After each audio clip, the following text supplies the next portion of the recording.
Welcome to the EMOlition Derby podcast. I'm your host, Alessandro, and I'm a huge music nerd. I've been playing in bands for well over a decade, but have since gone on to become a music journalist working for several notable outlets, including alternative press. As a journalist, I cover a wide range of stories within music, culture, fashion, and just about everything else. However, I would say that first and foremost, I'm an alternative and emo historian and want to use this podcast as a means to connect with artists, musicians, and creatives to get the answers that I've always wanted and have an open forum to discuss fascinating stories within our special underground community. We release one episode per week that will either be long-form interviews with myself and a host of brilliant artists and figures from prominent acts across a wide range of genres, as well as other episodes where I sit down with my closest friends and co-producers, Joe Giordano and Ethan Fuller, to have what we call roundtable discussions. For those episodes, expect nerdy deep dives on music, as well as our fair share of hot takes and fiery debates. Whether we are sitting down with your favorite artists or just having fun between the three of us, EMOlition Derby is a must-listen podcast for all things alternative, emo, and beyond. But for today's episode, we're doing a one-on-one interview. And it's with an artist that I have wanted to interview since I was probably 16 years old. And his name is Joe Boynton. And he is the frontman and vocalist of one of my favorite bands of all time. One of the bands that has influenced me in more ways than one. And that band is called Transit.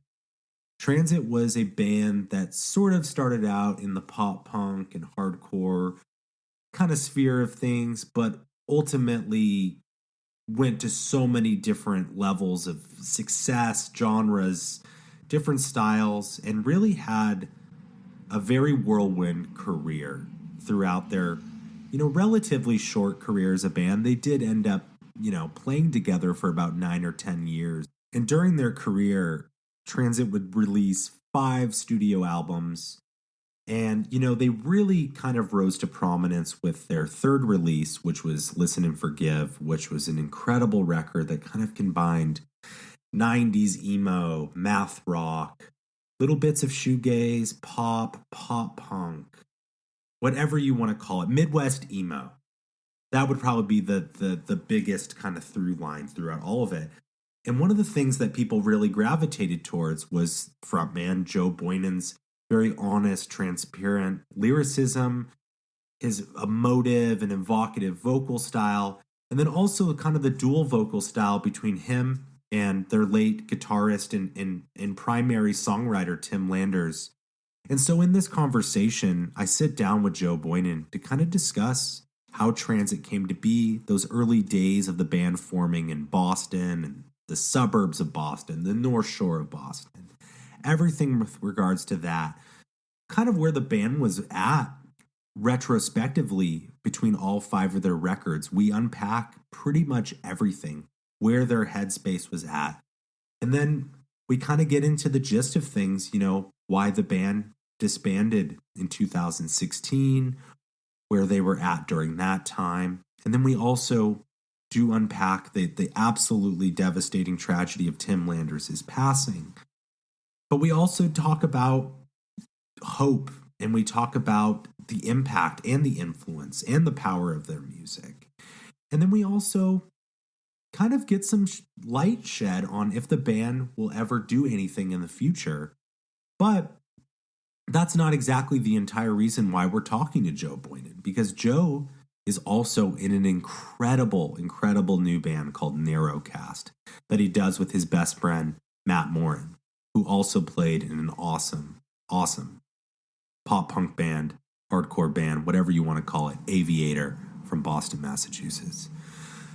So Joe plays in a new band called Narrowcast, and we also talk about their new record, Death in the Woods, and everything that kind of went into starting this new project, what Joe B's been up to lately, and sort of where he's going to go next. And Narrowcast have an exceptional new EP, like I just mentioned, called A Death in the Woods. It's going to be out Friday, October 28th. It'll probably be out by the time this podcast comes out, but make sure to check it out on Spotify, Narrowcast. The record is super cool. It's got like shoegaze, dark indie pop vibes, almost like in the style of like Death Cab for Cutie, Now, but then like a little bit of a mix of like slow dive. And it's truly incredible. And just want to shout out Joe B one more time for taking the time to sit down for the first ever episode of EMOlition Derby. So now, without any further ado, let's jump into the first episode of EMOlition Derby with my biggest musical influence, I would say, Joe Boynton, aka Joe B of Transit and Narrowcast. Let's do it. All right. Well, like I said, thank you so much, Joe, for taking the time.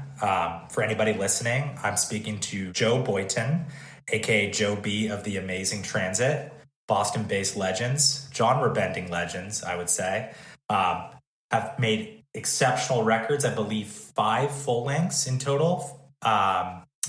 Some really incredible music that came out of the Northeast music scene, and just want to say thank you so much for taking the time. Yeah, man. Thanks for having me. Of course. I kind of want to start, I have so many questions. I have a couple things mapped out of like different eras I sort of want to explore. There is still a bit of a mystery behind Transit. Some of the stuff that I think a lot of your diehard fans, like myself included, there's a lot of answers that I think we've wanted over time, and stuff that we've always, I've wanted to have a little more clarity on. And I think, just the best way to start is obviously from the origins. And I think I've heard you talk about it several times before, but if I understand that you actually went to your first Transit show as a fan, or not as a fan, but you skipped a midterm to go see the band. So I skipped a lot of, I used to leave high school like after lunch and then go to Guitar Center. We'd go Wendy's, 7-Eleven, and Guitar Center, and then my house, and then practice. So I had a habit of ditching classes or important things for school. I was not really a fan. But when I was in college, I kind of did that for certain shows. And the first Transit show, I missed Transit. So there's a few bands from our area, Hammer Bros, whatever you want to say it, The Carrier, and Transit opened, and I missed their set. I didn't get there soon enough. I wasn't really going to see them. I just heard like through the grapevine, hey, there's a band from our area, and it kind of sounds like Old Saves the Day in Lifetime. So I was like, sick. That's new. We've only had like maybe one band like that. It was called McLean. So we only had like one band of that sound, and this was like band 2 in our local scene. So I was psyched for that because that's been one of my, that was my favorite genre at the time. It was like melodic punk, and I was like, I went to see them. I missed them. Like, okay. So then they played in Stoneham, where the band is based out of, the Stoneham White Church. And I believe it was a show with Polar Bear Club. It was either Polar Bear Club and Crime and Stereo, or one or the other. Nice. My gut's telling me it was Polar Bear Club. Anyway, I was a huge fan. I'm a huge fan of both of those bands, especially at that time. So I was going to see one of those bands play. And I got to see Transit. They opened, the singer quit. They had 2 friends, our friends Jesse and Scott, were filling in on vocals with the rest of the original Transit lineup. And they were just making up words for the song. They were just like freestyling songs. And I didn't really like that part of it. I just remember they kept repeating the words like, I'm falling down again. I'm falling down again. And it was just words, just nothing, over some cool songs. So Tim said it into the microphone, or one of them said in the microphone, hey, if anyone wants to try out, let us know. Hit us up on MySpace. So at that time, I was playing guitar and singing backup vocals in a hardcore band called Breaking Waves. And I had enough confidence from that to try out for a band. And then my friend Carl, because I didn't have a car when I was in college, so my friend Carl picked me up at Oak Grove train station in Melrose, drove me to Stoneham, dropped me off at Cadoba to meet the band. Then we got burritos. We went to Tim's house where we practiced in Tim's garage. That's where the band pretty much started, was Tim's garage and Daniel's basement with a dirt floor. And it's not fun to sing in that basement. But yeah, I went up, I showed him my 2 songs that I wrote. I wrote them in my dorm room on GarageBand. One song was Castaway. And then the other song, Never Made It. It had a breakdown in it. And we were like, a pop punk band, or whatever you want to say, like a genre bending band. But at the early days of Transit, it was more of a melodic punk, pop punk kind of sound. And it had a breakdown in it. And I don't like breakdowns in music that isn't heavy. I like heavy breakdowns. I don't like soft breakdowns. It's just, I don't like, it's not my cup of tea. So we scrapped that song. I sang Castaway to Tim playing guitar at the bottom of the stairs going down into his garage. His girlfriend at the time, Jamie, listened to it with him. It was just me playing in front of Jamie and Tim, and the rest of the band, I think, went upstairs. And he talks to her for a little bit, and he goes, Jamie thinks you're the best pick for the band. So if you want to sing for our band, we'd love to have you. We were stuck between 2 names, This Time Around or Transit. I thought This Time Around sounded like a generic pop punk band name. So I said Transit was cooler. We wrote it on a Burger King placemat in the trays to figure out which one it was going to be. We were really young, and we picked Transit. So that's the origin of Transit. That's so interesting. And I think if I remember this correctly, I heard that Adam Lazzara was in a band that was called Transit. Like his first band was called Transit. I think I heard him say that on a podcast. Yeah, and I had no idea until I moved down here, and he told me. And I sent him the the Let It Out EP artwork that I still have from the CD insert, and I sent it to him, and he goes, "That's so wild." And then he sent me a picture from his band.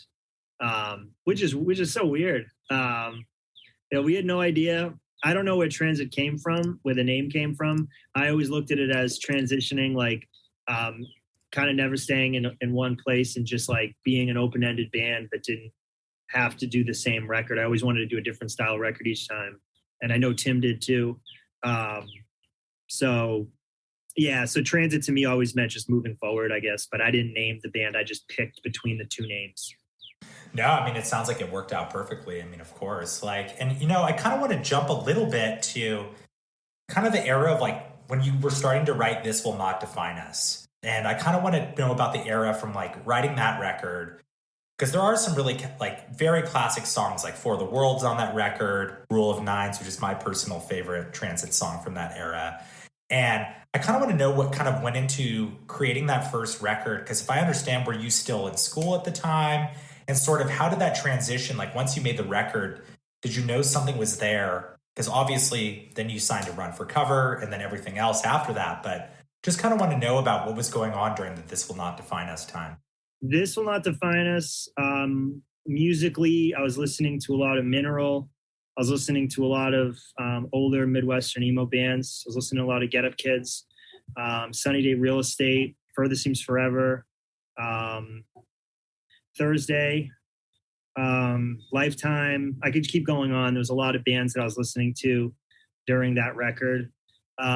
Radio Flyer is about the band breaking up and not thinking that we were going to be a band very long, because I was already in school, and most people that are doing school full time and they're on student loans don't tour and be in a band for 10 years. I did that. I left school for Transit after Stay Home. We were more of a local band during This Will Not Define Us. We toured more after Stay Home, and like more and more people showing up to shows randomly. It kind of came out of like nowhere for that when we put out Stay Home. But yeah, This Will Not Define Us. What was going through my head during that time? I don't know. I was a fish out of water in school. I went to a Wentworth Institute of Technology. I went there coming out of a vocational school. I spent every other week in shop, which was drafting and design, where we basically we were supposed to be doing schoolwork, but we were just listening to, I was listening to a lot of Between the Buried and Me, Taking Back Sunday, stand-up comedy. I was listening to a lot of Hope's Fall. I was listening to a lot of Jedi Mind Tricks. I was listening to a lot of different bands when I was supposed to be doing schoolwork, and we didn't really have a teacher that was really enforcing schoolwork when we were supposed to be doing drafting and design. So I kind of just fucked off for like half of high school. And then I went to Wentworth, which was like intense. It's the hardest thing I've ever gone through in my life. It was intense classes, intense everything. It was like you either step up and rise. And I was in industrial design, so it's product design and development. And it was like you have to rise and do well, or you're out of here. Like, you know what I mean? You're repeating school, and you're going to have to drop more money, pull out more loans to repeat the same classes. So I was stressing out bad during all of This Will Not Define Us, all of Stay Home, and all of Keep It to Yourself. Juggling a job, juggling school, juggling family problems, juggling the band. So a lot of those lyrics and songs are pretty emotional and pretty sad because I'm going through a lot mentally. And the first time I had a mental break, I've only had one mental breakdown in my life, but first time I had one was probably a little bit before or during the writing of Stay Home. I was just doing too much and failing left and right, trying to juggle everything in my life and not doing well. Wow. I mean, I had no idea. Like, I guess I was under the impression that you left school shortly after This Will Not Define Us came out. But like the fact that you were doing this while creating Keep This to Yourself and Stay Home is really, really mind-blowing, honestly. Like, Stay Home, I was writing on the train going from Wentworth to Cambridge on the Red Line. I was writing Stay Home on my desk at Wentworth. And the desks and the stools at the time were the same height. So you'd be sitting on this really tall stool, crunched over on this desk like this. So the only time in my life I went to a chiropractor because I was like, it was like the worst setup for a stool and chair. And then there was people using a blue foam cutter to make models. So you're just sucking in fumes, these toxic fumes. And I was listening to a lot of Modest Mouse, Silent Majority, Suicide File, which is a hardcore band from Boston. Silent Majority is from Long Island. Nick from Bayside was one of the main members of Silent Majority. And Modest Mouse, it's Modest Mouse. I was getting Modest Mouse for the first time after hating them all through high school. But yeah, that was what I was listening to for Stay Home, was mostly those bands. Wow, that's awesome. And then I'm kind of curious, like, obviously, like the first record came out on Barrett Records, which I think, from what I understand, it was a local label. And Josh Barrett played drums in my hardcore band, Breaking Waves. That's crazy. Josh Barrett is the man. He's someone that, like, he'll send you a check for like $5 because he owes you $5 for selling like CDs or whatever for your band. Like, he's the most like by the book legit dude. Just a really happy guy. And Josh Barrett, it's awesome. A lot of funny memories of that dude. But anyway, Barrett Records, very small label. He went to Northeastern, so I met him because I was going to school next door to his school. And my friend Carl, who dropped me off to practice with Transit for the first time, was like good friends with him in college. They were in a street ball team. It was broom ball. That was it. It was broom ball. So it was like this weird version of hockey. Yeah. They played together, and that's how we met Josh Barrett, because he was from upstate New York and liked a lot of hardcore bands like we did. That's awesome. Well, I'm curious, though, because like I believe with Stay Home and obviously with Keep This to Yourself, that actually came out on Run for Cover. And it's really interesting because you guys were pretty much some of the first bands to ever sign to Run for Cover. And it wasn't really, from what I understood, not the Run for Cover that we know today, essentially. Like, it was very much, I still think, maybe in its infancy, but I'm kind of curious how you linked up with like Jeff and the team at the time for Run for Cover and sort of like the community that was kind of being built. That was a lot of Tim. Tim was the closest with Jeff. And I think we just started talking from shows. I don't really remember like the beginning of that. I just remember him kind of like fading into like just kind of, I don't really remember. But I do remember being at the Run for Cover house a good amount of times. Certain times like talking with Jeff or kind of planning what we wanted to do. We actually lost a lot of files for Stay Home. We got robbed in Philadelphia. Wow. And Jeff got robbed too. So Jeff would be on the road with us to kind of almost like, not like a tour manager, but I think he was coming around for like one-off shows if we'd play in New York or play in Philly or play in Long Island. He was there. So almost like a manager for a little bit for us, but kind of just a homie, making sure everything was going well. And he was like working on the artwork on his laptop while we were in Philly. So yeah.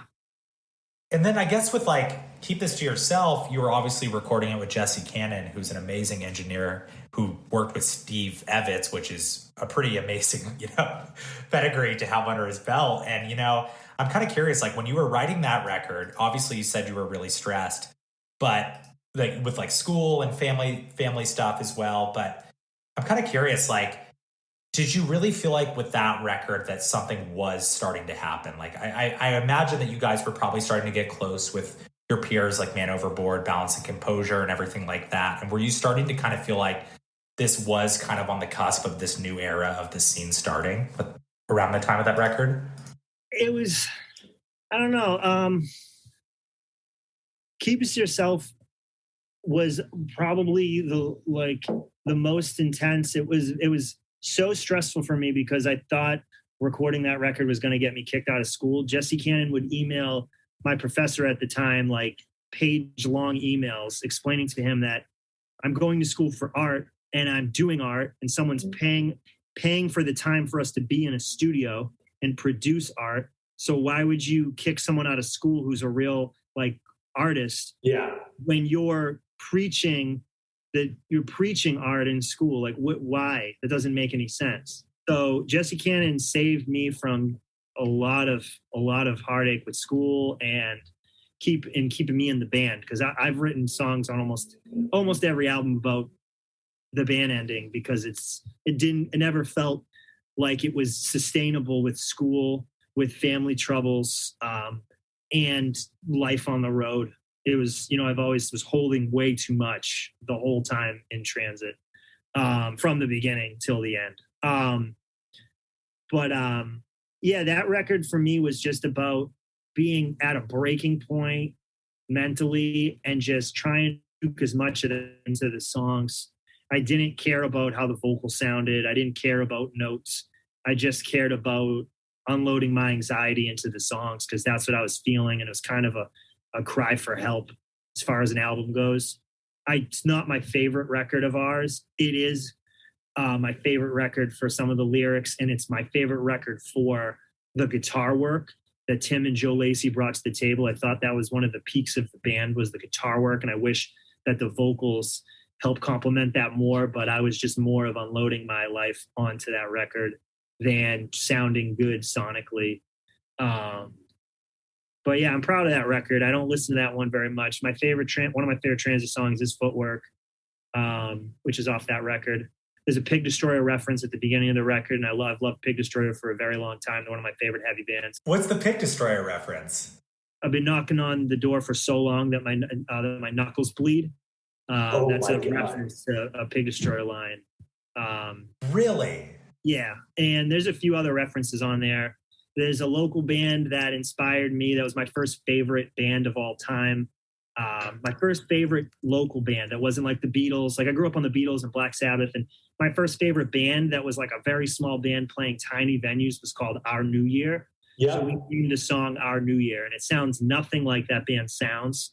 It was just we needed a song title, and that name of the band fit the vibe of the song, which had lyrics of kind of having to do with like almost like a breakup song around New Year's. Like it had enough in common that the band name from a local band I wanted to put on there for anyone from our scene to be like, oh, that's cool. You know what I mean? Like a little Easter egg. So there's a lot of Easter eggs on that record, more so than any transit record. I don't know them all, but those are the two I can think of.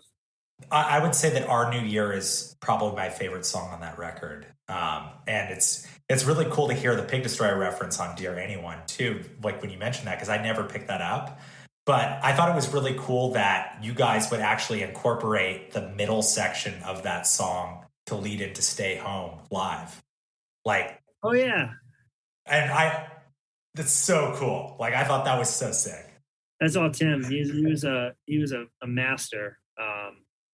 You'd always just think of the just cool, fun shit. Even with a lot of the vinyl colors, like a lot of that was like Tim just trying to make things as interesting and as fun and weird as we could. But yeah. And one weird thing we did too, not as cool as that. Well, I don't know. It depends on what you like for music, but we put like yeahs into a bridge. Like we just played like maps on one song, and then we did Goo Goo Dolls on another song. We would just break into a cover song for like one part of a song and then finish the song. And I always liked that. Gaslight Anthem did that a good amount. I think probably where he got the idea from. But yeah. Anyway, that was a very interesting. That record's a very interesting time for my life for sure. And I'm kind of curious. Like, obviously, this was the last full-length record to have, I guess, what you would consider the original core lineup of the band. And obviously, after this record, you did what is honestly one of my favorite releases of Transit, which was the Something Left Behind EP, which is not on streaming services, which fucking kills me. It barely exists. I've been looking for it on Discogs, on vinyl, everywhere. I can't find it anywhere. It's been driving me insane. There's a long story behind that. The label that it came out on, something happened with the label, and they weren't. It was Mightier Than Sword. Yeah, and it pretty much shut the record down, like us really doing anything with it. So yeah, I'm glad I have like my copy of it. I gave one of my copies to my little cousin. And yeah, it's one of my favorites. It was supposed to be our like collection of favorite songs turned acoustic with some full band songs, but it was such like, obviously I came into Transit around the Keep This to Yourself era. I was probably 16 or 17 years old. And when I first heard Something Left Behind and hearing Indoor Voices for the first time, it was like, this is the start of a new era for Transit. And it was interesting because it retained that darkness of Keep This to Yourself that kind of carried over into the Promise Nothing EP as well, or the 7-inch as well. But it also hinted towards where you're going with Listen and Forget. But before we jump there, I'm kind of curious, like with that last, I guess, official release with like the core original lineup on Something Left Behind, what sort of led to, I guess, parting ways with Joe Lacey at the time and everything? And sort of what was that era like where you were kind of, it seemed like you were on that massive tour at the time. It felt like with like Senses Fail, Man Overboard, I believe it was in like 2011. There was a lot of hype around the band. You had just been in like Alternative Press's like 100 Bands You Need to Know, everything like that. And it seemed like everything was really starting to happen. You played Bamboozle, and then you announced the departure of Joe. I've always been kind of curious, what was the dynamic like within the band at the time? Out of respect for Joe, it just everyone wasn't really seeing eye to eye. It was really heartbreaking for him to leave the band. We were all really fucking upset. But it had to happen. That's really all I have to say about that. But yeah, it was a good call for the time. Joe did play the last show with us as a band, and I've never been more fucking fired up in my life to be on the stage with him again. He's doing really well. Yeah. Great dude. He's still great at guitar. He's still great at writing songs, still has projects. He's a great photographer, a great artist. It was just the right call at the time for where everyone was in their life. And that's all I have to say. Absolutely. And I was going to ask, because obviously, yeah, Joe did come back for the reunion shows, and his contributions to the band were incredible. And it was so cool to see that full circle moment. And it seems like y'all are all great friends again and everything. And that's a really beautiful thing to see. I guess more so, I was just, during that era, this was kind of like the turning point, sort of, where you announced the signing to Rise Records at the time. The first thing that comes out is the Promise Nothing EP, which is, in my opinion, the flawless release. Like, obviously it's 2 songs, but they're 2 incredible songs. those are two of my favorite songs we ever put out, because it was like old transit and knew where new transit was going. And it was still very dark, but the recording quality went up, and that's what we wanted. We wanted to improve the recording quality from previous stuff. Not make things like cleaner, but just make them better on the ears, better to listen to, like feel good. You know what I mean? That's what Listen and Forgive was about sonically, was about feeling good and trying to make something that years later you could listen to and still appreciate, and the sound quality wouldn't take away from it when you listen to it when you were older. So I thought that Listen and Forgive was going to be Promise Nothing as a full length, and it wasn't becoming that. And I actually came very close to leaving the band because of that. Really? Yeah. So a lot of people don't know that, but I was on the phone in Cleveland Circle. We were talking about earlier before we started recording, Cleveland Circle and Boston. And I was on the phone with Tim waiting in line at a Roxy's Grilled Cheese Truck that my friend James DeSabatino, he's the owner of that company. I know the spot. Yeah. So I was in line and I get a phone call from Tim, and he's kind of like, yes or no. Like, I know, you're not really digging the writing process, but like, I need an answer. Do you want to keep, do you want to still be a part of the band or not? And I was pretty close to leaving because it's not that I was mad about the recording quality going up, like I wanted that, but I was a little upset of the song structures being like too repetitive. And that was because we changed band members, and we were living in a studio, and everything was sounding better. And I think we just got like, this is it. We have like a chance to really take off. But I didn't want it to be like, I didn't want the record to be that way. So I had to fight a lot through the process of recording. I ended up staying with the band, obviously. And then we just had to fight it out a little bit during the record to have songs like Answer Comes in Time, and have songs like Over Your Head, Skipping Stone, like the songs that really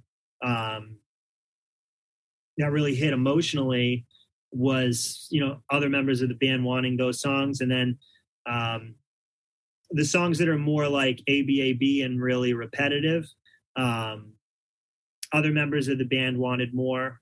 So it's a little bit of a divide on the recording, I guess, and writing process, Listen and Forgive. But I think we did the best to come together and make something that we all love. But at the early writing of that record, I was like not happy at all. Really? Yeah. But it ended up turning complete 180. And I really do like that record looking back, and I'm really proud of Listen and Forgive.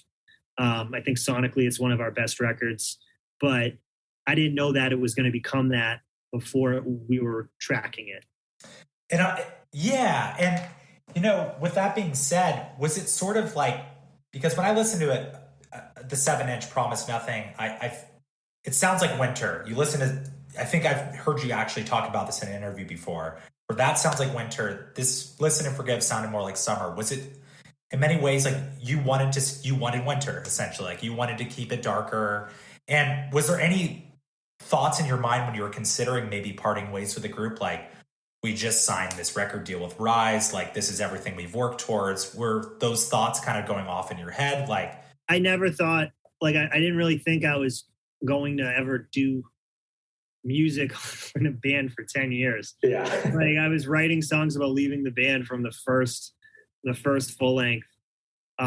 So it didn't really matter to me. I love, like, I appreciate everyone that was a part of the whole journey. But if I didn't like what I was doing and it felt like a job, I would have rather just got a job. Yeah. I was wrong to like be so brash and just like want to up and leave because I didn't give it enough of a chance. And I'm glad that I did. And Listen and Forgive came out the way that it did. And then I stayed with the band, and wrote it out for like 10 years. Yeah. Instead of what that would have been. I don't even know. Maybe that would have been 6 years, I think. That would have been 6 years in and then left. But yeah, so that's what happened. It was a crossroads moment, and I wonder if I remember correctly, Brian McTernan was supposed to produce the record. It was announced somewhere, I believe it was in Alternative Press, that Brian McTernan was supposed to be recording the album. Would that maybe explain a little bit the sonic shift as well too? Did you want to go with McTernan essentially because, you know, he's known for creating classic hardcore records. He had done a ton of Senseless Fail records. Like, what was kind of the story there? Why did you guys end up going with Gary instead? I don't remember. I remember meeting. I'm pretty sure we met with him, and it was pretty intense. Kind of like it was. He wanted to pull the best out of us, and nothing but the best out of us. And I think the band at the time, honestly, Gary owns. Okay, so I don't remember, but if I were to piece it together now, I would say it like this. I think because Tori's brother Gary owned the studio. Yeah. Something came down the pipe where, why don't we just record here? We can have all the time we need here. We live a couple towns away. You can crash at the studio. We can spend all the time getting all the tiny little nuances and details fleshed out with less pressure, with less of a time limit. And I think a lot of us were just so anxious that we wanted to just not feel like it was crunch time during that record. And I think that's what it would have been going with Brian over Gary. And I think it had to do with maybe cost, maybe because Tori's brother is recording us. Like, there was a lot of gearheads, like people coming in musically in and out of the studio constantly from our area. Like, yeah, why don't you try out this pedal? Why don't you try out this guitar? Like, it was so much of this experimenting that I think it just made the band realize, like, hey, here's where we can do a lot of cool shit and have full control. And I think that's what it was. I think people were just going through some tough shit, anxiety-wise, touring as much as we were touring, missing family, being away from home, that I think it just made sense to do it at home. And then having people like Adam Brass come through, who knows like just recording equipment and guitars and pedals and just different instruments and all this weird, wacky shit to like come in and just kind of be a fly on the wall and just be like, hey, why don't you guys try this? Why don't you try that? That it made more sense for us to do it with Gary.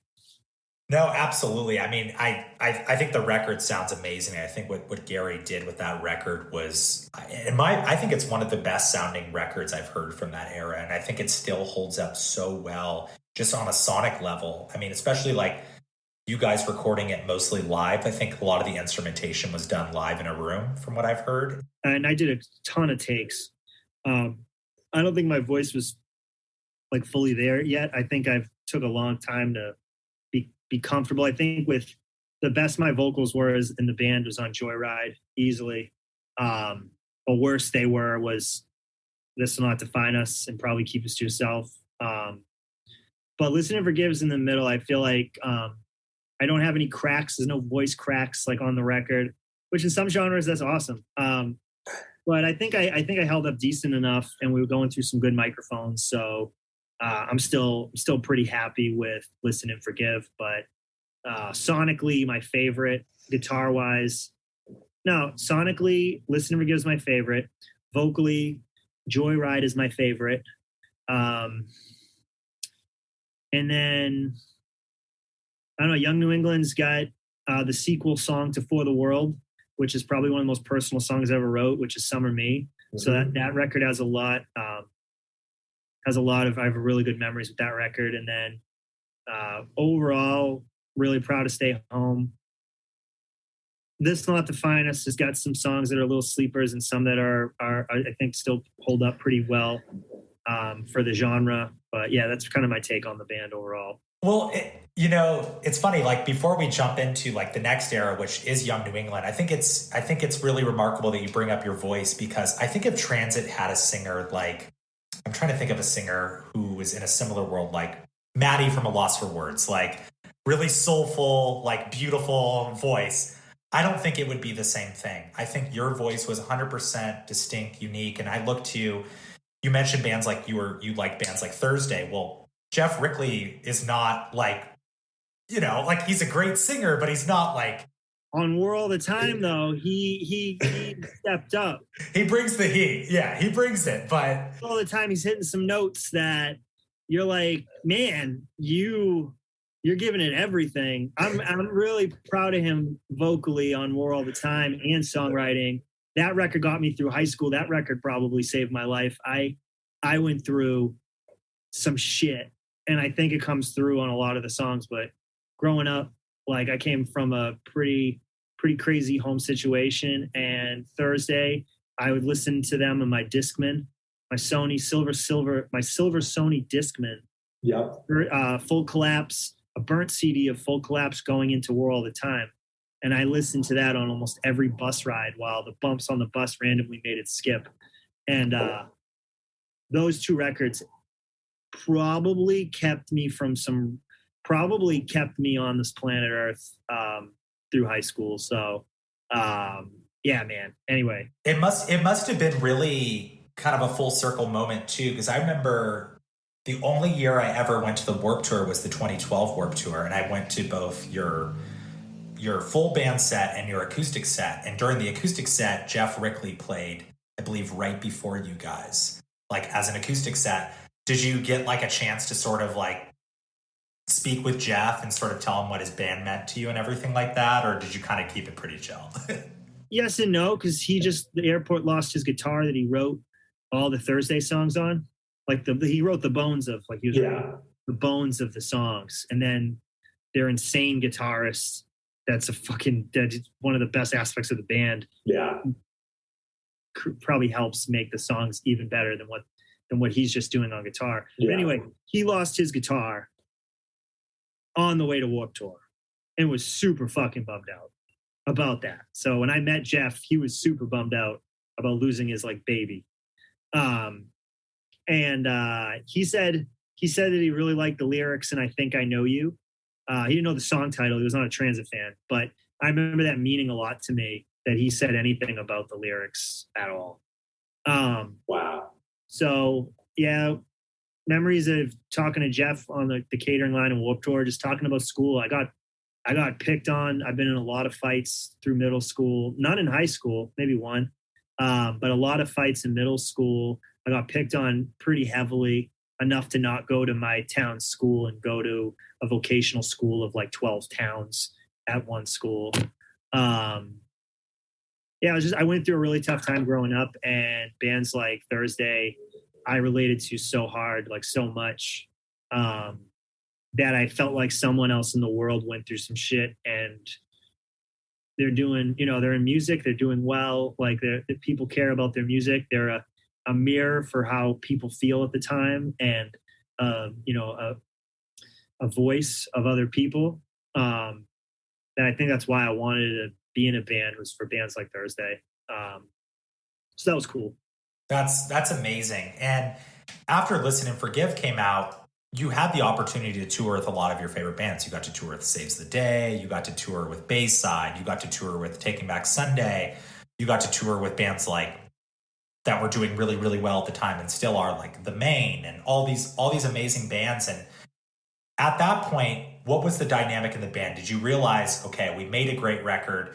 Did you start to feel the pressure? Like, we were on all these amazing tours. The record was received very, very well. If I remember correctly, it was getting a lot of like 4 or 5 star reviews, especially even in AP. I believe it got 4 stars. Yep. And people were generally saying, obviously you were so much different than Taking Back Sunday, but people were saying Transit might be the next Taking Back Sunday of this generation. That's the thing though, like for me, it's weird, like thinking of things that way. Cause like, again, I always had like one song on every record about this being the end of the band. Yeah. I didn't really think about it that way. Like I don't look at like, I never really looked at like success of the band as like getting with those big bands. I'm really appreciative of those tours. It was really cool to play in front of bigger crowds, but my head was kind of always in the mode of like, this is cool, This is a lot of fun. What a crazy life this is. Eventually it's going to end. But it's not over right now. So make the most of it. It's kind of my mentality. Yeah, we weren't really trying to do some of those bands are still going strong and they're still playing like arenas, or still playing like House of Blues and stuff like that. Our band, at least in my eyes, and I want to say in most of the band's eyes, wasn't going to be that. It wasn't meant to be one of those bands. It was just like, here's your ticket for now. Like, here's what you got going. This is great. It's going to end. Not sure when, but it is. So have fun now. And then it ended, and that's it. You know what I mean? Yeah. And I guess sort of backpedaling a little bit, though, leading into Young New England, coming off that record, you had, I would imagine you had to have been feeling a little bit, obviously you mentioned saying every record you would mention this band could break up at any point. But going into that record, there had to have been some internal pressure, maybe not even within you, but maybe within the other members of the band. How do we follow up this record? How do we make something that not only is true to ourselves, but our fans are going to really enjoy? What was sort of going through your head at the time? Transit, writing wise, is a selfish band. We just write songs. We write songs and then we put them out. And there's a lot of differences in all the records because we did just that. So we wrote songs for ourselves, and then people liked them or they didn't like them. Young New England, Tim took over a majority of a lot of the writing process. There are songs on that record where he wrote the entire song and I just got to edit the lyrics, which has never been the case with a single Transit record. Tim wrote the ending lyrics of For the World, and then from there all the way on to... Are there a couple songs you could reference from Young New England that were strictly Tim lyrics from the beginning? Late Q is Tim's. What's the song? It's one word. Hazy? No, Hazy is me. Nobody likes a liar. Nobody likes a liar. That one. Oh, God. Oh, my God. Oh, Sleep. Sleep. So Sleep is a Tim song. Late Q is a Tim song. Then there was a few songs that were he had half of it written and then I wrote into it. Yeah, there was a big change in the writing process. I feel like he wanted to take over and kind of control where the record was going more. And then we got Ted Hutt, who recorded Gaslight Anthems, was part of Gaslight Anthems 59 sound. So there was a different producer and a different writing process. And I got to write one of my favorite songs the band ever put out. But overall, it was a big change in recipe. And that's what you got. You just got the what if of all these different things. And I don't think we would have had a Listen and Forgive 2 no matter what. No. I think depending on the time of the year when we decided to record, would have delegated who produced it, obviously, who produced it, how the songwriting went, mixed with the personalities of everyone in the band at the time. So I think that record was just it was a very time and place situation. And that's what you got. Were there talks to work with a different producer instead of Ted on this record? Like you mentioned, if it wasn't recorded at that specific time, were there talks? I'm sure you had a lot of different producers kind of at your door. I don't really remember. I just remember we went with Ted. We weren't towards the end of it, we weren't really fully happy with the sound quality of some of the instruments. And then Gary came in at the very end after Ted left and then tried to fix up as much as he could that we were unhappy with. And the record was a lot more raw sounding before Gary kind of jumped in at the end.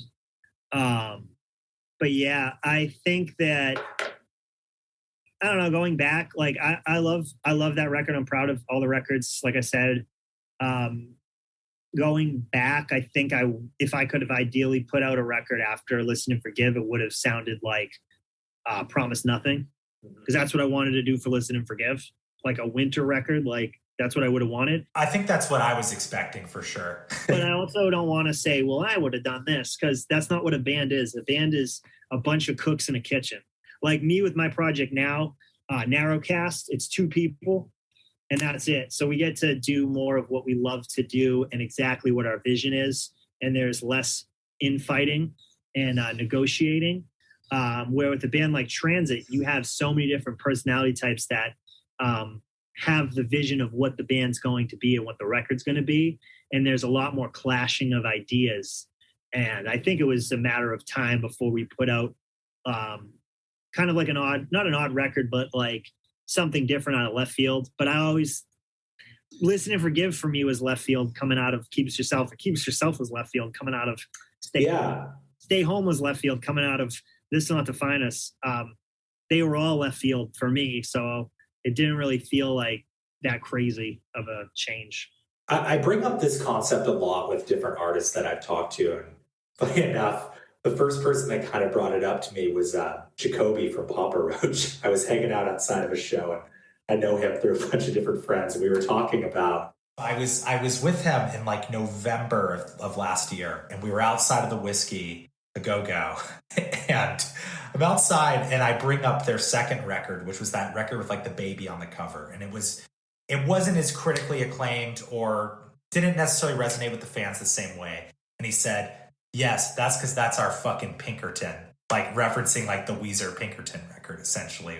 When Weezer put out Pinkerton, at first there was some hesitation, whether that was within the press, from fans and whatnot, due to obviously a sonic shift. That record is much rawer. And you kind of start to see those parallels. But then you see like, though at the time there was some people that might have said Young New England wasn't their favorite Transit record, you start to see like 8 or 9 years later, you start to see more people be like, Young New England's my favorite record. You know what I'm saying? You start to see more people saying that. And it very much is kind of a time and place thing, I think. And I think the general consensus, I think, that I've heard with interviews from other members of your band and also just fans in general was that the biggest thing was the songwriting was really, really incredible on this record, but maybe the production was what sort of caused that issue in a sense, where you came off such a beautiful, glossy record. Like, I don't think Ted listened to Listen and Forgive. Yeah. And I think that we worked with him and we were so excited to work with him because of his experience with Gaslight Anthem and how important 59 Sound and the Senora and the Queen EP, how important that was for us as a band. Because that was like, Gaslight Anthem coming out for me was kind of like Saves the Day coming out with Stay What You Are and Through Being Cool. Like it was another band where it was like, wow, I'm going to be listening to this band for a long time. Menzingers has that too, where it's like, I'm going to be listening to this band for a long time. This is a good band. So to have someone work on our record that had anything to do with that record was a big deal to us. Mm-hmm. But I think he listened to our band and was kind of like, oh, it's a band. I'm going to record with this band. Cool. I don't think he was the right person for recording us if you want another Listen and Forgive. But for us, we want, I think it was more of a, if you took This Will Not Define Us and mixed it with newer Transit, but then you made the song structure more like it was trying to sound bigger. I think Tim was really into Taylor Swift when we were working on Young New England. So we had someone that was really into Taylor Swift. Then you had a guy that straight up records like punk records in a studio where we recorded a super glossy sounding, like, guitars harmonizing record, which is Listen and Forgive. Yeah. Just this big mashup of all these things that are just different to make this record. So, it's our what if record for sure. But I'm really happy with Joyride. There's some songs that I don't like as much as songs on Listen and Forgive on Joyride, but there are some songs on Joyride that I like a lot more than songs on Listen and Forgive. Well, before we jump into Joyride, if you don't mind, just really quickly, I have one more question about Young New England that I always have been really curious about. The first single was Nothing Lasts Forever. And I think what immediately struck me about it was how unconventional the vocal cadence is of that song. And it's amazing. And I'm really curious kind of what the process was putting together, I guess, essentially the vocals, the lyrics, and everything for that song, because you're I guess sort of like the rhythm and cadence of it is very unconventional, it felt like at the time. And I'm very curious kind of what went into that. I don't remember. For Nothing Lasts Forever. So the song started as a slower song. There's a lot of lyrics on Joyride that didn't make Listen and Forgive. Mm-hmm. And I think that was one of the songs, like lyrically. I don't know. I think Tim wrote the melody for that song, and it was my lyrics. And I think it's kind of like a 50-50 song. So I'm pretty sure Tim wrote the melody. He took an old demo and made that melody. So that's more of a Tim song, again, compared to what I would have done, because I think it was like a slower, sadder song before that. Yeah, I've always, just as a fan, have been really interested because I feel like it's such an instantly recognizable vocal melody and everything that I don't think it really is. It is an earworm to a degree. Like how that melody is laid out is very, very interesting, especially just the way that you're fitting in words within that chorus. It's in my opinion, maybe you would disagree, but to me, it's a very unconventional chorus that works very well as a chorus. I guess if that makes sense. Yeah, there was a lot of more tinkering and less.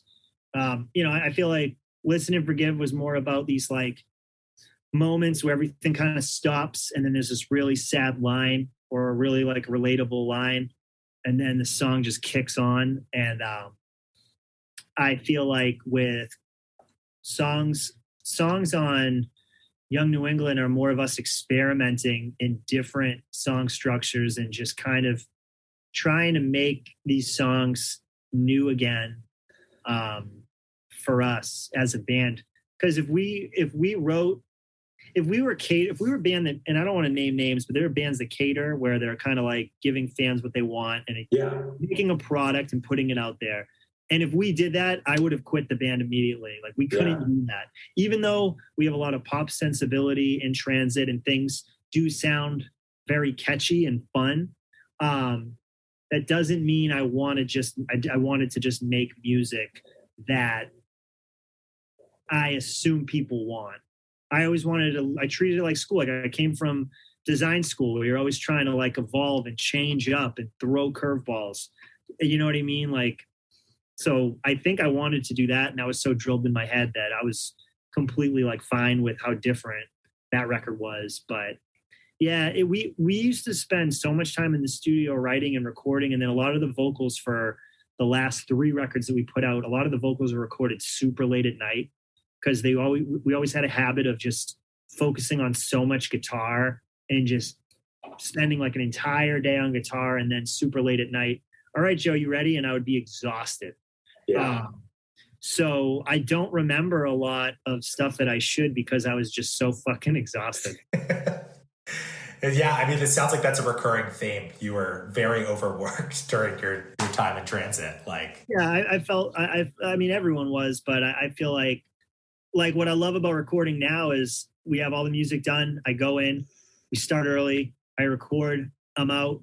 I have a few hours, like 2 hours, to check everything over, make sure everything's exact, have my say, have a ton of notes. So right now I have so much freedom with my music, and I have a schedule that makes sense with recording vocals with Gage Owens, who I record with now in High Point, North Carolina. And it's such a different experience. And I'm not shitting on anything I did with Transit, but I'm always talking to him about like how different the process is and how inviting are the recording processes for me as a singer more than it's ever been in my life. So it's just completely different. So guitars took up a dramatic part, like such a focus for our band, which I love, but definitely I got beat up a little bit in the recording process for sure. Absolutely. And leading into that, like Young New England comes out and this will segue into Joyride, but obviously there was some, in my opinion, very, very unnecessarily rude press, like from a couple like Absolute Punk and Property of Zach and whatnot. And I know that I would imagine it had to have been to a degree upsetting for the band, but I also can see that you guys are the kind of band that has a lot of confidence and is going to be able to say, you know what, we made the record that we believe in and we back. And I'm curious though, when you were going into starting to write Joyride, was that almost like fuel to be like, we're going to prove everybody wrong essentially with this next record? No, maybe for some of us, I had a strong feeling that was the last record. And I literally end the record on the word end. Yeah. On purpose. Why is that? Like, why did you really think that? It's the last word of the band and that was it. But like, why did you think that like leading into Joyride that was going to be the last record like at the time? Tim was gone. He was kind of like the dad of the band. I found who was to be my future wife. I was very happy relationship wise.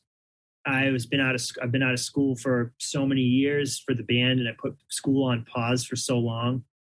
I just wanted to, like, I don't know, like there was a lot of, it wasn't just like one person leaving the band. There was a few people leaving the band after Joyride.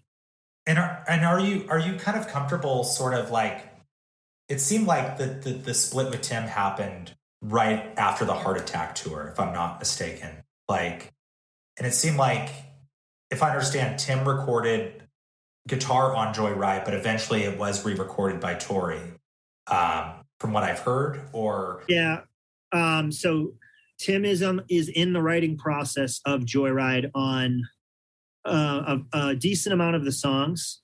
Only one is without Tim. Follow Me is was a Tim song, was a me and Tim collaboration song. And we talked to Tim about all of this, being like, you know, we're going to still record the record. When Tim left the band, we gave him an open door to come back. Wow. And he never came back. And did he just was kind of feeling at the time like just was moving in a different direction? Super betrayed. Yeah. He felt super betrayed that we sent him home. Like, we sent him home on a tour. Things weren't working out. And, you know, he flew home from Texas, and we told him as a band, and we made this decision as a band because it was the right decision at the time. It had nothing to do with musical differences. It was a situation that we had to come together as a group and do something we were so terrified to do. And we did it. And we gave him an open door. And then, you know, he had another project and then another project. And then we never came back. But I did get back and talk. I did come back talking with Tim before he passed away. I spoke with him on the phone a few times and via text a few times. So we did mend the bridge as human beings before he passed away. Yeah. It's more important to me than any fucking song, period. Yeah. Any record, any tour, anything. Because he was my brother. Like, I write songs now, and a lot of his influence rubs off on me today. And I didn't know the fuck I was doing on those first records compared to like what we were doing on the later records. I was learning how to write music with him, alongside him. Yeah. He was my brother in music, and him leaving the band was devastating. And then a few other members were hanging it up. 2 other members. Was it Daniel and PJ? Yeah. So yeah, I know Daniel was out before I was out, and then our drummer is the engine of the band, and we were so lucky to have Daniel as a drummer. Oh yeah. Yeah, losing Daniel and Tim, I don't know like what a Transit record would be if it would be a Transit record, and I didn't want to like stick around to find out.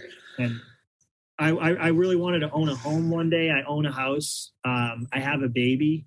I have a wife. She's my best friend in the whole fucking world. I have an incredible friend group here in Charlotte, North Carolina. My life is I'm not touring all the time, but it's a fucking dream. Yeah. And it's coming from the home that I came from. And like my brother passed away a few years ago. He died from heroin. And coming from a home like that, and then having such a beautiful life situation now, I can't believe it. And I'm so happy that if people are kind of like, oh man, I really wish you were doing the band. I really wish you were touring. Like, I understand because I love the band. And that's so awesome. But I never thought I would be where I am now in my life. And I'm just so happy for it that I made it here. And I've had so many like depressing stages in my life. And like, I lived with someone addicted to heroin for a long time. Like, I lived in the same house with my brother for a very long time. He was a drug dealer. He was in and out of prison. His heart stopped a few times and got resuscitated. I lived through a very fucking awful situation while I was on the road with Transit and before Transit. And to survive that, to survive the chaos of touring, to not become addicted to drugs on the road. I've never had a drug problem. I've never had a drinking problem. Probably because of watching my brother grow up. Like, I've survived so much in my life that the band breaking doesn't really affect me like people think it would, because I feel like I'm living at the end of a movie where it ends up well. Like, you know what I mean? It turned out well for me.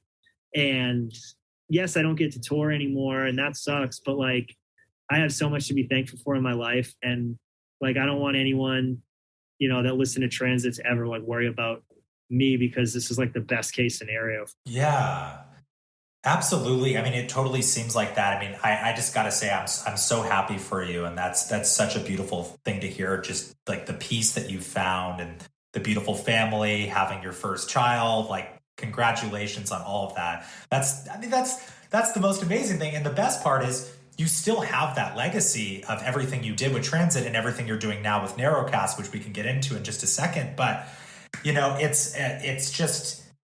such an incredible thing what you did get to accomplish. And I guess sort of like my last kind of questions, kind of wrapping up the Transit portion of this, is, so obviously it sounded like you announced a European tour, if I remember correctly, and then the European tour was canceled, and then It was a Russia tour.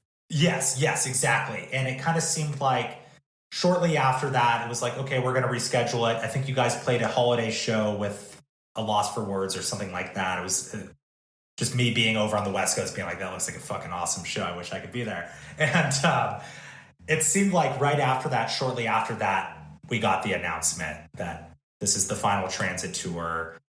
This is what's happening. I think nobody knew exactly is this going to be Transit with all 3 guitar players, Tori, Joe, Tim, everybody coming back? And I'm kind of curious. So you're saying that you actually left the band before that announcement was even made, essentially? Yeah. So the Russia tour was booked, and then Daniel left, and then we were going to find another drummer to do that tour. And I was just like, no. I was like, the universe told me to try out for Transit. The universe told me to not quit after while writing Listen and Forgive. The universe told me to leave and call the band a day. Yeah. I don't think I'm the smartest person in the world. I never claimed to be a highly, intellectual person. But I steer my life with my gut. And my gut was telling me it was time. And that's it. Yeah. And if I didn't listen to my gut, who knows what would have happened? Could have been terrible, could have been great. But all I know is something inside me said, hey, it's done.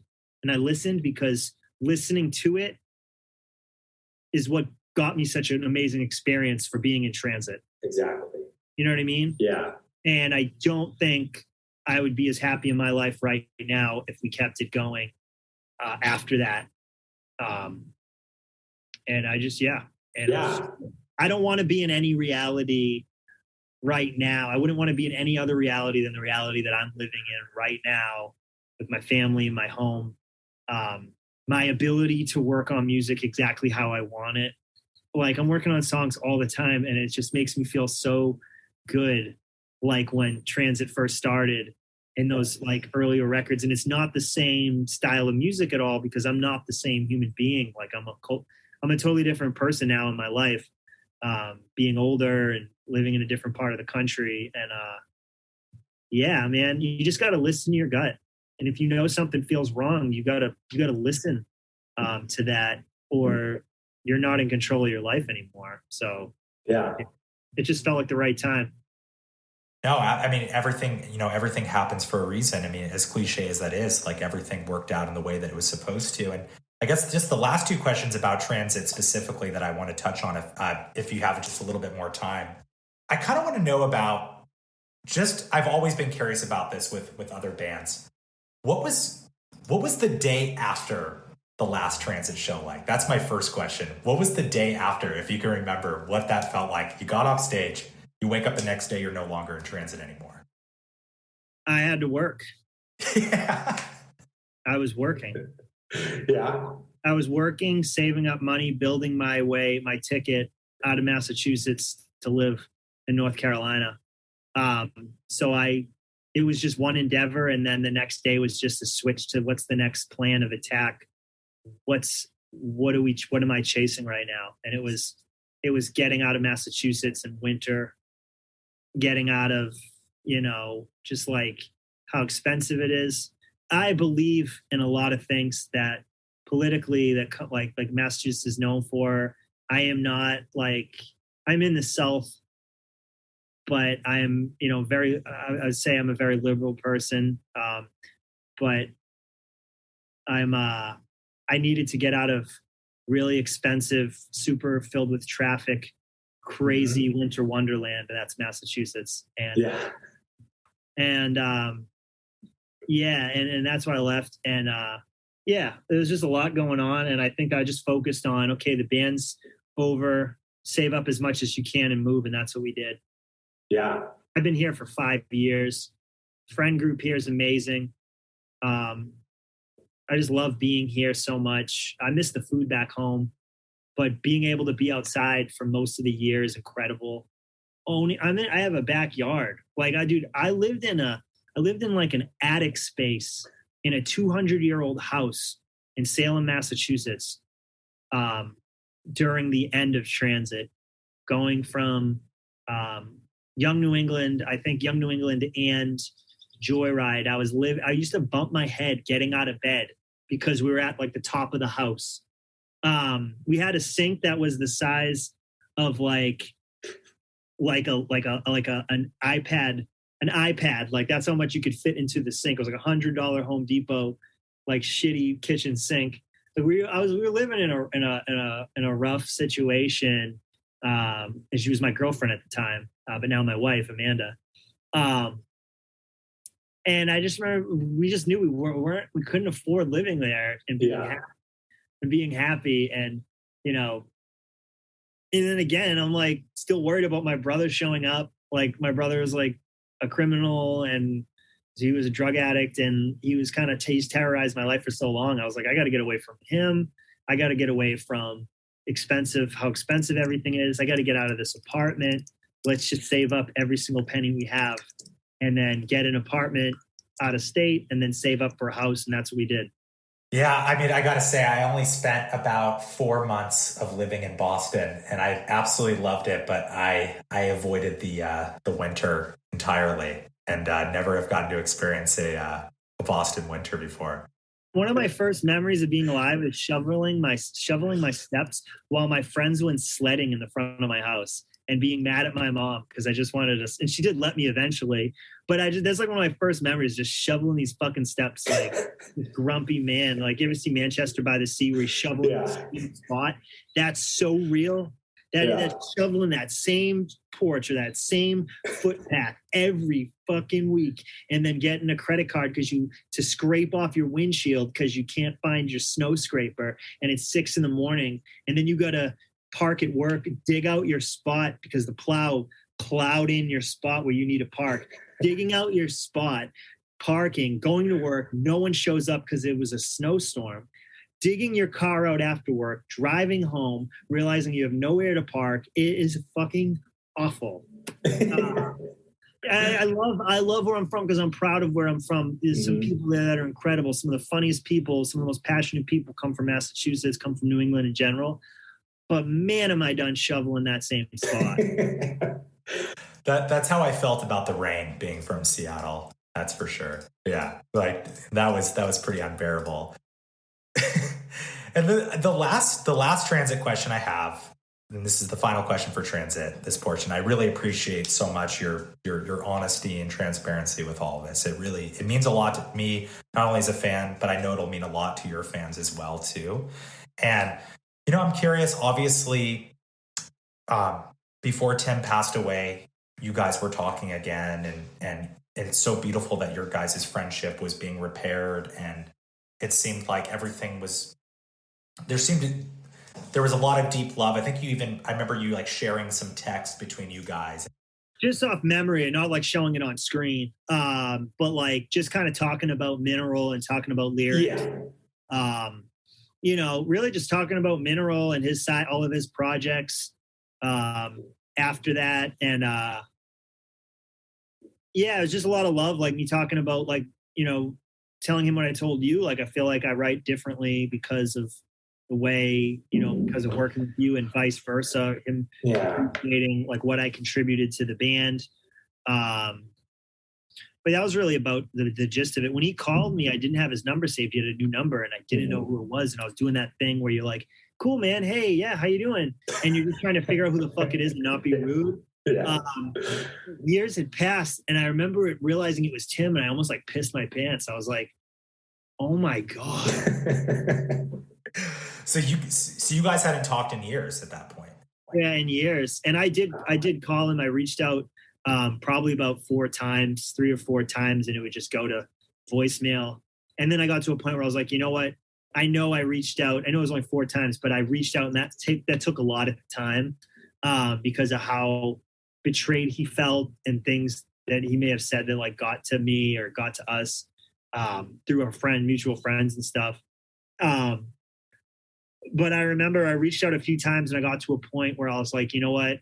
I reached out, like I fired the first like positive shot. Like I reached out and maybe he'll reach back. And then he eventually did. And was there, at that time, I guess it's a 2-part, but like, was there talk, like when you were playing those final shows, was there ever the thought, did you reach out at any of that point to maybe have Tim play those final shows that you guys played in 2016? Or was that just you guys weren't ready for that at the time? No, he still wasn't talking to anyone in the band and we weren't talking to him. Like Transit was his baby and we kicked him out. Like we kicked him out of the band and we kept an open door policy. But then after so long of like crickets or not hearing from him, then we were just like, okay, man, you do your thing, we do ours. And there was no talks of him coming back during the last shows. And then, when you guys were starting to reconnect and everything, I imagine you were just reconnecting as friends and catching up. But like, obviously it sounded like you guys were talking about everything you had accomplished as a band and everything and like being proud of what you had done. Was there ever talk at the time that maybe you would get the original lineup back together and maybe do a couple one-off shows? Was there ever a talk of like writing new music together? No. Nope. Just talking to repair our friendship. Like none of that, none of anything else mattered. Like someone's life is so much more important than like I know it's important, like what you've done. It's very important what you do with your time that you're alive. Of course. But it was really about just talking to him, since it's like going, like a lot of people go through this, but you go a lot of years without talking to someone in your family, like a father figure or a brother or sister. And it was more about just that. Yeah. And that's it. It never evolved back into let's work on music again or let's get the band back together. When I moved here, I still wasn't making a lot of money, so I was still hustling as hard as I could to save up.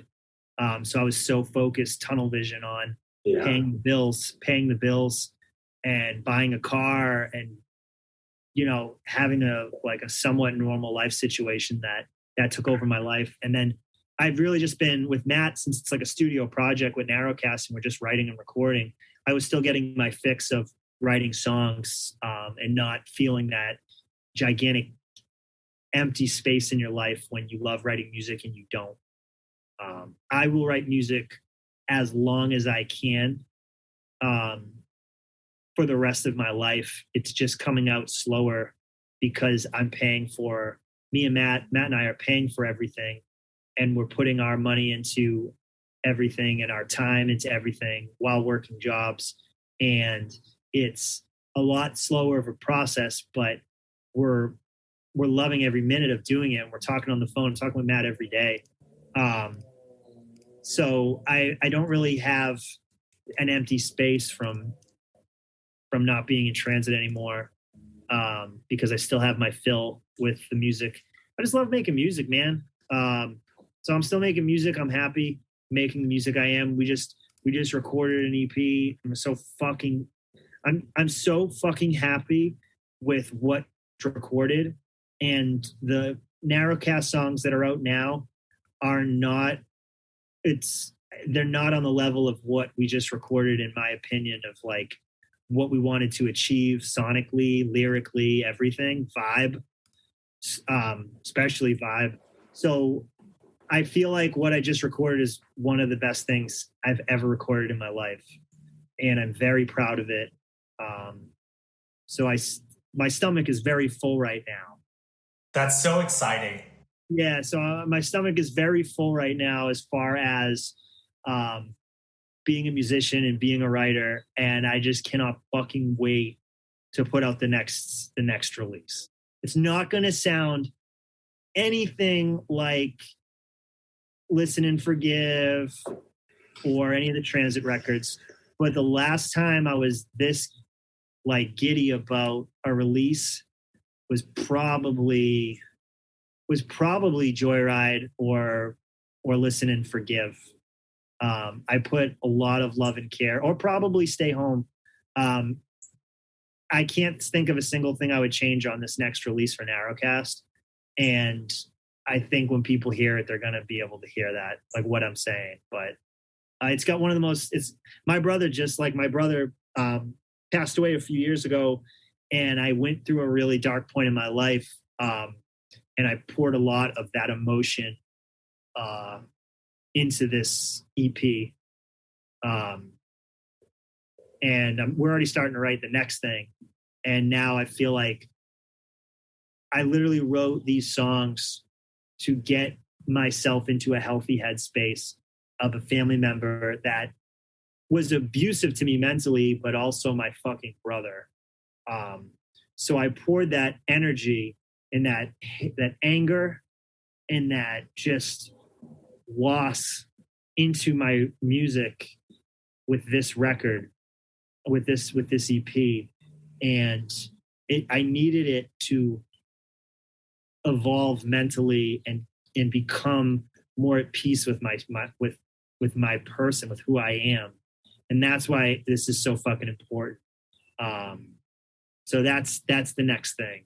And I'm trying to write songs that I feel like will be on that level now, and it's gonna be work emotionally to get the next one, not the one that we recorded, the new one, the next one coming out, but we're gonna have to write more songs to get where this one is as far as we feel confidently. But anyway, I'm just kind of trailing off. No, that's amazing. I mean, I personally cannot wait to hear the new narrowcast stuff, because like when you first put out The One Who Fell Through, I feel like that was the most, I guess, it gave me the same feeling that I had the first time I heard like Something Left Behind or like Indoor Voices, and that wheelhouse that you're in, like right with those like songs like that and like Palm Reader.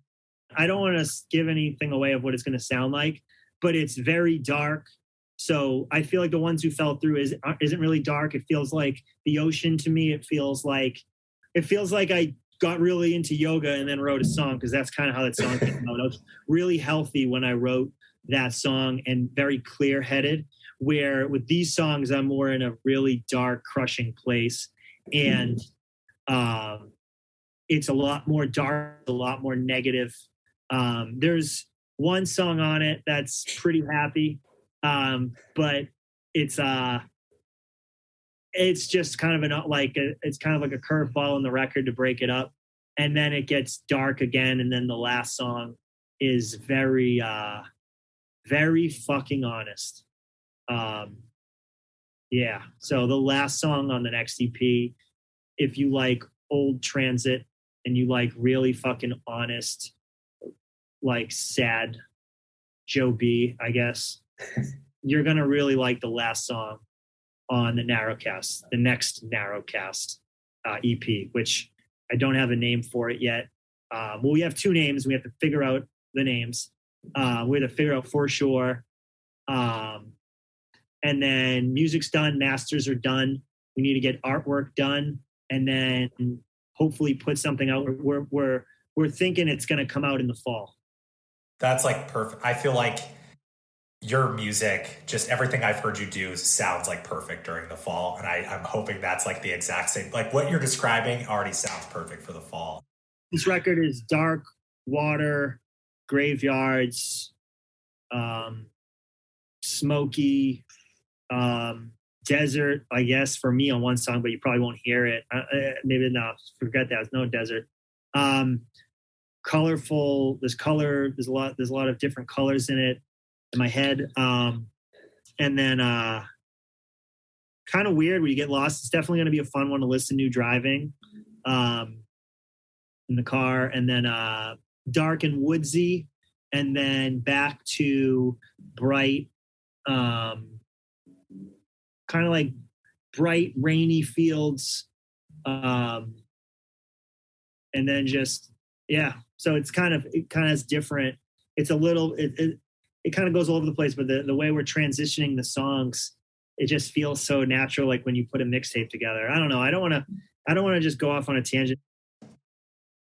I'm curious too, like you talked about, like going through so much hardship and adversity, like especially like within your home life and your family life growing up, and now you are in this beautiful house that you just bought with your wife that you say is your best friend, and you have this new child. Exactly. And I'm curious, like, is that also like, are you going to be pulling from that, like on some of your newer songs, or you're like, no? I write sad songs. I write angry songs. That's who I am. Yeah. It's what I love. I love heavy music. I love shoegaze. I love Modest Mouse. One of my favorite Modest Mouse songs is Trailer Trash. Love Pig Destroyer. I love Phantom Limb. That's a great record. I started listening to more Cannibal Corpse in the last few years. My favorite era of like hardcore bands, like melodic hardcore from like the fuck you hardcore era, like American Nightmare, Suicide File, Blacklisted, even though they came a little bit later, but I fucking love Blacklisted. So good. Trapped Under Ice. So like a lot of those bands kind of like stuck with me, where like even Narrowcast covers the Suicide File song. We cover Suicide File and made it like acoustic.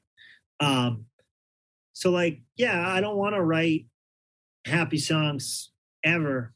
And then my family's always like, when are you going to write a song for the baby? And I'm like, that is so awesome that you want me to write this like song for the baby.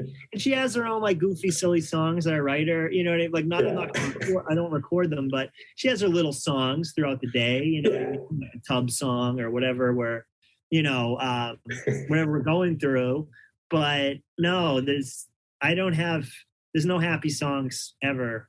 The happiest you ever got from me was some certain songs on Young New England. I think there was some happy songs on Young New England, and that's it. That's the happiest it's going to get. Are you telling me that Listen and Forgive, the song, is not technically a happy song in any way? The melodies are happy, but that song was originally written during the sessions of Keep It to Yourself.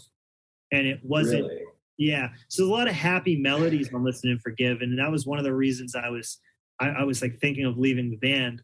Yeah. But the lyrics, none of the lyrics are super happy. No. So I'm very literal. So I guess for me, some of these happy sounding songs, they're not really happy. Well, it's kind of the semi-charmed life effect, you know, like exactly. But that's so exciting to hear about Narrowcast. And I guess the last two questions I have is first, where can we find you with Narrowcast and everything, like for people to keep up with Narrowcast? And obviously, do you plan to finally, obviously not tour? I think that's probably a dumb question to ask, like Narrowcast touring. However, are you open to the idea of doing a couple like one-off shows with some of your friends and stuff with Narrowcast? Yeah, I can't see it. I can't see us not doing it. I don't know when we will do it. All I know is that we're kind of just going with the flow of everything, and we're focused a lot on making music, because music is like making records is so much more permanent than a show.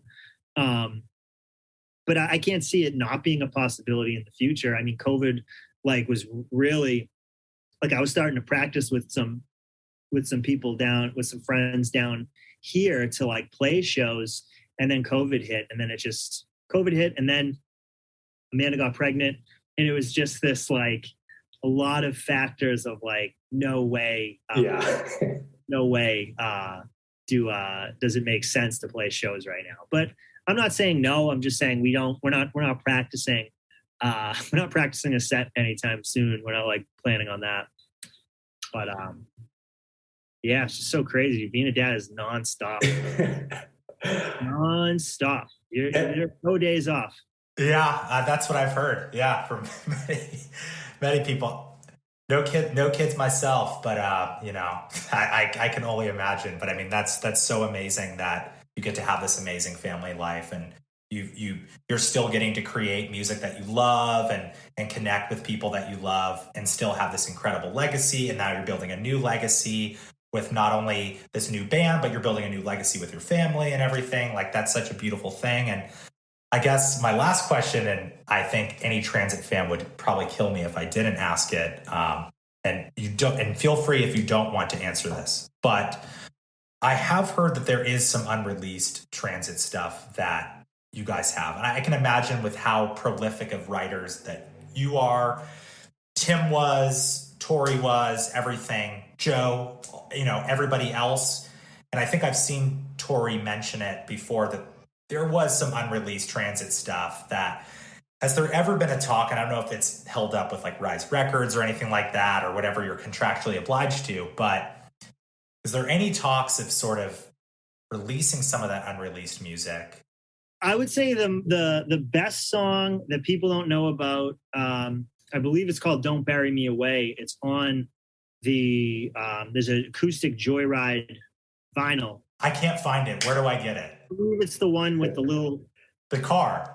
I've been looking for it. It was recorded by Adam Brass. So if you hit up Adam Brass, he probably has it. Okay. But I was trying to get a digital version of that song so we could add it to our Spotify, and I'm still waiting on that. There's one of my friends on Instagram. His friend can rip songs off of vinyl, but I literally talked to Adam today about headphones that I wanted to get. I was asking him advice on headphones. So I should probably just ask him, hey, do you have the digital version of that song so we can put it out? But there is a song from the Joyride sessions that is so buried that no one's heard it. That's the best song that I would say wasn't released because it was barely heard. The B-sides outside of that I don't think they're as fleshed out as the songs we put out. Sure. So they're going to be very B-sidey or unfinished where like parts might repeat too much. But the best song that no one's heard is definitely that song as far as the Transit catalog goes. And it's called Please Don't Bury Me. Is that what you said? Don't Bury Me Away. Don't Bury Me Away.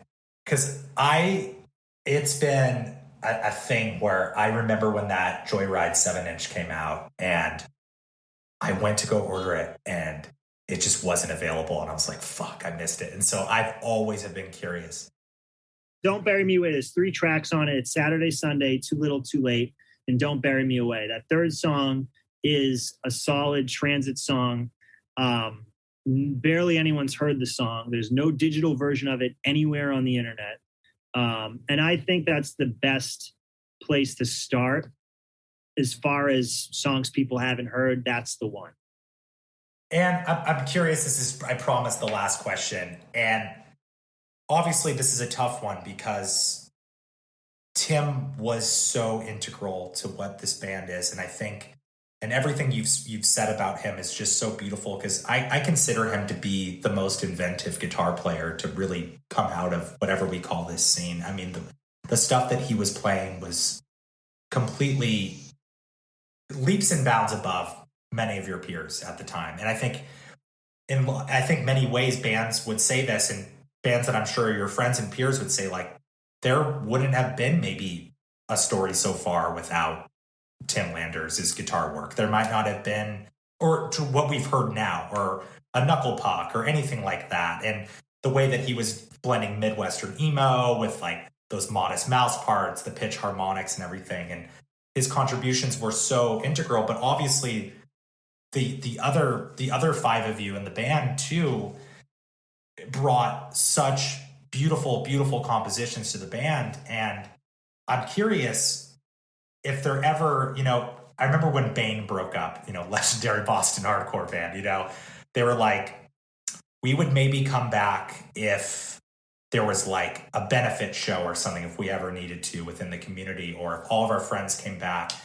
Have you ever thought that there would ever be a scenario where the remaining members of Transit, if everybody was on the same page, could come back and even just as a tribute to Tim, play some of those songs live? I don't know. It's tricky just because we have like members in multiple states, and then some of us own businesses. So they're like, I would say, yes, we would love like to do something in the future, like live again. Especially if it was for a benefit, that would be beautiful. Yeah. I just think life is just so crazy for everyone. Well, sure. Yeah. That it's like, if a talk comes up about it, life's happening to someone in the band where it doesn't become a possibility anymore. I mean, I don't know. Like, I'm certainly not against playing shows with Transit. It was one of the most beautiful parts of my entire life. Like, so I'm not holding that back at all. There's a few factors in the way, but nothing too substantial where it wouldn't. A lot of it's just getting like approvals from work and stuff. Like, Yeah. hey, you know what I mean? Because a lot of companies are like, hey, like, oh, it was awesome you're in this band. And then if you were like, hey, I want to do this tour, I want to do this, they'd be like, yeah, you're probably going to be fired, but you can reapply. You know what I mean? It's like, I haven't even flirted with any of that. I don't even know what would happen. Well, it sounds like Daniel's on the West Coast, right? Daniel's on the West Coast. Tori's in Massachusetts. I'm in North Carolina. There's a lot of distance, and then a lot of work to prep everything and make it happen. And I think it could happen. I just think if we were all in the same state, it would probably be a lot easier. You know what I mean? Sure. So I guess you could say maybe like when it hits like the 15-year anniversary of Listen and Forgive, which We just missed the 10 year was this last fall, which is crazy to think about. I don't know, maybe a Boston show, maybe an LA show. I'm not saying no. I'm just saying there's a lot of moving parts. There's a lot of moving parts for it to happen, and there needs to be a momentum made to happen. There needs to be a momentum, and then it to then happen, and that's not happening right now. Yeah, absolutely. So that's kind of what's going on right now. Well, whatever you guys do decide to do at some point, I know everybody would absolutely love to support it. And I think no matter what, though, we're still going to get amazing music with Narrowcast. We're going to get amazing music from Tori with Bloom and everything like that. And Joe Lacey is still making music. And it's just such a special thing. And I think, no matter what. If you go on Instagram and you go to Daniel's Instagram, he's doing incredible photography. Yeah. Lacey's doing, Joseph Lacey is still doing some great, doing a lot of great artwork, amazing photography. I have Narrowcast. We have our Phenomena EP. We're going to put out the next one, Untitled, for right now in the fall. And Tori has his projects. He has a few bands. He has like 5 now. He's like 5 bands. He's hustling with music hard as well. Yeah. So there's still a lot for us to give out to the world. And we're just so appreciative for anyone who gives a shit, because there's thousands of fucking bands. So I think there's, I think it says something, transit has been away for so long. And I know numbers don't matter, but you look at your monthly listeners on Spotify, you're still at like 100,000 monthly listeners, which is, considering everything, that's very, very, very interesting. And I think that's just a testament of this band means so much to people, and not just this band, but whatever projects you guys do, it means a lot to people. And, we posted the Listen and Forgive picture on our Instagram the other day when we did that live. And it's crazy. There's 2 comments of people saying transit, like sad face or whatever, because they miss you guys. And there's a lot of people that have been, dying to kind of at least just hear from you guys again to a degree, And I think it's just it must feel really special. Like you said, that people care so much. It really does. And I'd be happy to do, anything as far as interviews go and stuff like that. I love connecting with people regarding transit and anything music related. I'm here to talk about it. So just thank you for having me. Of course. And for everyone out there, thank you for every long drive to a show. Thank you for every album you purchase, every illegal download. I don't give a shit.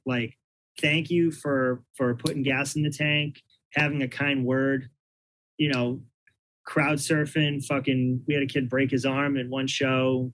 Fucking nuts. Thank you for your crazy ass stories that you shared with us over the years.